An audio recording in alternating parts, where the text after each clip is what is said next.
دو چیزیں خدا کے لیے آپ ایسے موقع پر کہنا چھوڑ دیں. قدرتی آفت ہے اور بھارت کی آبی جارحیت ہے. جب آپ لوگ بھارتی آبی جارحیت قرار دے دیتے ہیں تو آپ بالکل کلین چٹ دے دیتے ہیں اپنے لوگوں کو کہ جی بس ان کا تو بیچاروں کا قصور ہی کوئی نہیں. ایک تو اللہ نے بارش بہت برسا دی, گلیشیئر بہت پگھل گئے اور اس کے بعد بھارت نے پانی چھوڑ دیا. اب مجھے بتائیں کہ بھارت پانی کیوں نہیں چھوڑے گا؟ وہ کیوں اپنے ڈیم تباہ کرے گا آپ کے لیے؟ آپ نے اگر ریزروائر نہیں بنائے تو یہ آپ کا قصور ہے.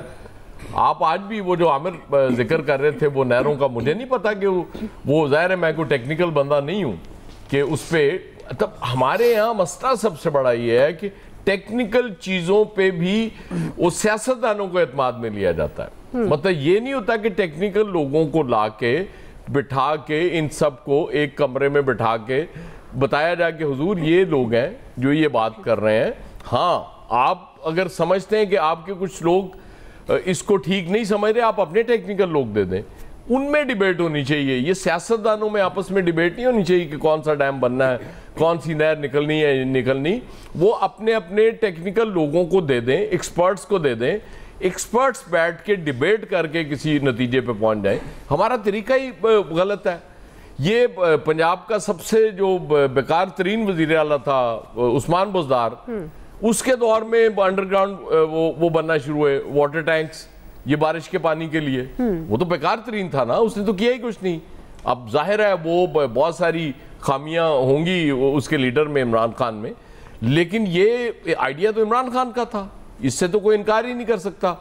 اور وہ ظاہر ہے اس میں اب اضافہ ہو رہا ہے, مزید اس طرف توجہ دی جا رہی ہے, لیکن اس سے زیادہ کچھ نہیں. ہاؤسنگ سوسائٹیز یا تو آج یہ میری گورنمنٹ اناؤنس کر دے کہ آج کے بعد کوئی نہیں, کسی ہاؤسنگ سوسائٹی کو NOC نہیں ملے گا, بس جتنی بن گئیں.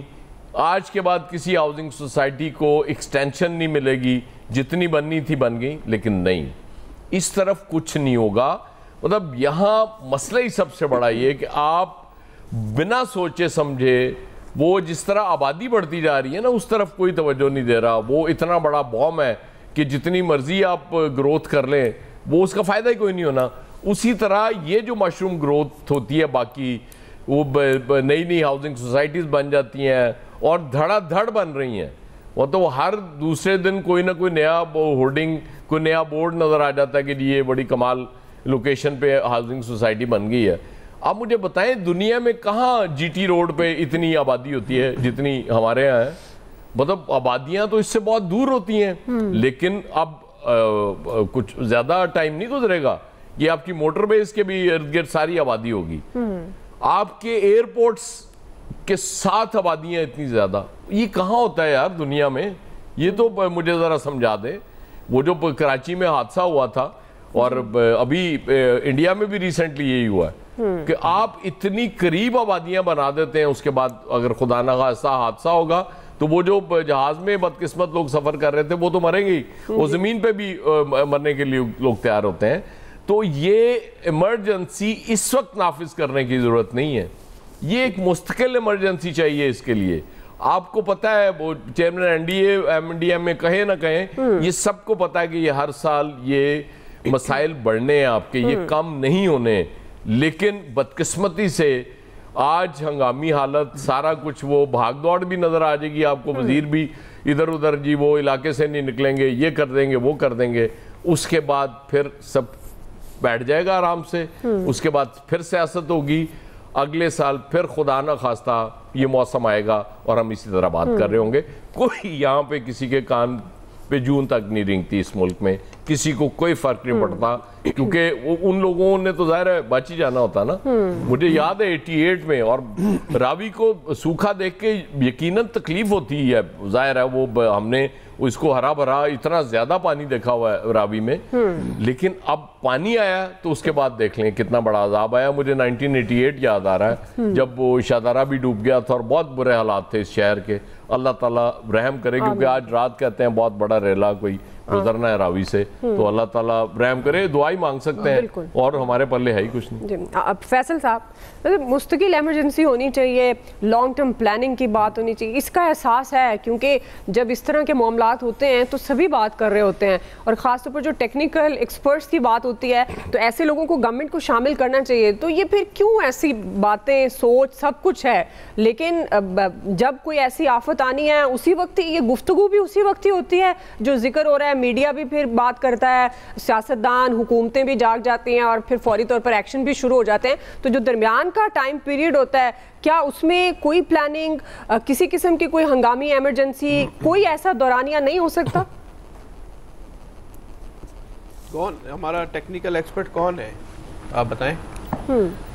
ریاض صاحب کہہ رہے ہیں اس مسئلے پر جو ہے وہ ٹیکنیکل ایکسپرٹس کو بٹھانا چاہیے. کون ہے ایسا ٹیکنیکل ایکسپرٹ؟ کتنا ایک بدقسمتی کی بات ہے, کتنا اس ملک کا المیہ ہے کہ ہمارے جو ٹیکنیکل ایکسپرٹ جن کو ہم کہہ رہے ہیں نا, جن کو ہم کہہ رہے ہیں ٹیکنوکریٹس ہیں, یہ ٹیکنیکل ایکسپرٹ ہے, یہ آبی ذخائر کا ماہر ہے, یہ وہ سب بھی جو ہے نا وہ قوم پرستی میں بہے ہوئے ہیں. ہمارا ٹیکنیکل ایکسپرٹ جو ہے نا وہ بھی اپنی لسانی اور گروہی علاقائی وابستگی سے باہر نکلنے کو تیار نہیں ہے. یہی تو ہمارا ٹیکنیکل ایکسپرٹ ہے نا جو قوم کو بتاتا ہے کہ یہ ڈیم بن جائے گا تو اس سے تم لوگ جو ہے بھوکے مر جاؤ گے, پیاسے مر جاؤ گے. یہی تو ہمارے ٹیکنیکل ایکسپرٹوں نے بتایا اس قوم کو. یہ دنیا کا واحد ملک ہے جہاں کہتے ہیں اگر ڈیم بن گیا تو ملک ٹوٹ جائے گا.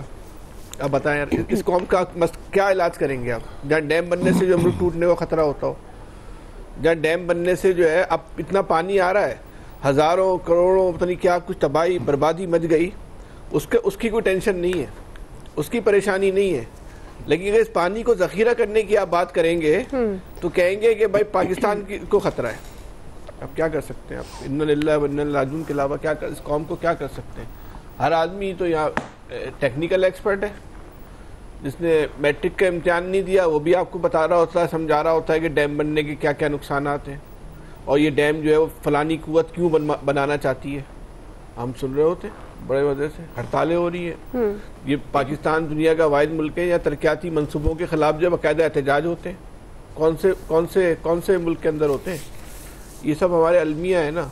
اس مسئلے کا حل کیا ہے؟ وہ ایاز صاحب کی بات ٹھیک ہے کہ ہم اپنی نااہلیوں کو, اپنی جو جہالت کو جو ہے ہم قدرتی آفت کا نام دیتے ہیں, انڈیا کی جارحیت کا جو ہے وہ نام دیتے ہیں. نہ قدرتی آفت ہے نہ انڈیا کی جارحیت ہے, صرف ہماری جہالت ہے, ہماری جو ہے بدماشی ہے, ہماری جو ایک ہم پاکستانی سے زیادہ جو ہے نا ایک لسانی اور گروہی جو وابستگی ہے ہماری, وہ رشتہ ہمارا زیادہ مضبوط ہو گیا ہے. یہ بہت خطرناک معاملہ ہے. ہم پاکستان کو بعد میں سوچتے ہیں, پہلے ہم اپنی لسانی وابستگی کو سوچتے ہیں, اور لسانی وابستگی کو بھی سوچتے میں بھی جو ہے نا ہمارے پہ جہالت کا غلبہ رہتا ہے. وہاں بھی ہمارے ساتھ علم نہیں چلتا, اس کو بھی ہم علمی بنیادوں پہ نہیں دیکھتے.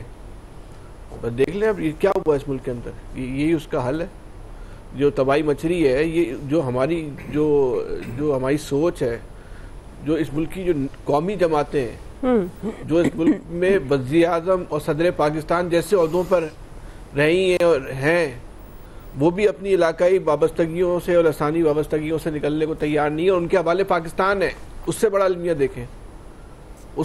دیکھیں, آپ ان کے حوالے پورا پاکستان ہے جو اپنی ایک علاقائی اور لسانی سوچ سے آگے سوچنے کو, دیکھنے کو, پرکھنے کو, بات کرنے کو تیار ہی نہیں ہے. ہر معاملے کو وہ اس تناظر میں دیکھتے ہیں اور پاکستان چلا رہے ہیں. تو کیا ہونا ہے بھائی؟ یہی ہونا ہے جو ہو رہا ہے, اور کم برا ہو رہا ہے. یہ قدرتی آفت نہیں ہے, یہ قدرت کی مہربانی ہے ہمارے ساتھ, جو ہمارے ساتھ بہت کم برا ہو رہا ہے. جتنے کے ہم مستحق ہیں, جو کچھ ہم اس ملک کے ساتھ کر رہے ہیں, اس پہ اللہ پاک کا شکر ادا کرنا چاہیے. بھائی وہ جو کچھ ہم ظلم کر رہے ہیں اس کے بدلے میں کچھ بھی نہیں ہو رہا. اس ملک کو ایک ماسٹر پلان کی ضرورت ہے. اس ملک کے میں کوئی ماسٹر پلان ہی نہیں ہے کہ آپ کا پاکستان 5 سال کے بعد کہاں کھڑا ہوگا, 10 سال کے بعد کہاں کھڑا ہوگا. قوموں نے 100 200 سال کی پلاننگ کر رہی ہے. ہمیں اپنے کل کا نہیں پتا. کل ہم نے 27ویں ترمیم کرنی ہے نہیں کرنی ہے ہمیں یہ نہیں پتا. مفروضوں اندازوں پہ ڈیبیٹ چلی جا رہی ہے, اندازوں پہ, گمان پہ. کوئی بول رہا صوبے بنیں گے, کوئی بول رہا فلانا کام ہونے جا رہا ہے, کوئی بول رہا فلانا کام ہونے جا رہا ہے. ہمیں پتہ ہی نہیں ہے کیا ہونے جا رہا ہے. ہمیں اپنے کل کا نہیں پتا, ہمیں اپنے آج کا نہیں پتا. بہر اس ملک کو اگر بچانا ہے, اس ملک کا جو ہے نا وہ 100 سال کا ماسٹر پلان بنائے. اس پہ یہ سیاسی جماعتیں کم و مافیا زیادہ ہیں, ان کے دستخط لیں. بھائی اب اس پہ جو ہے نا تبدیل نہیں کرنا. تمہاری عمر گزار لی, اپنی عمر کے آخری سٹیج پہ پہنچ چکے ہو, جو نسلیں آنے والی ہیں ان پہ رحم کر جاؤ, ان پہ رحم کر جاؤ. ان کو کیا پاکستان دے کے جا رہے ہو, وہ کس طرح وہ زندہ رہیں گی. تو اس ماسٹر پلان پہ تمام جماعتیں جو ہیں وہ دستخط کریں کہ اب اس کو ہم نے چھیڑنا نہیں ہے. جو بھی حکومت آئے گی اس پہ امپلیمنٹ کرے گی, چاہے وہ فارم 45 کی ہو,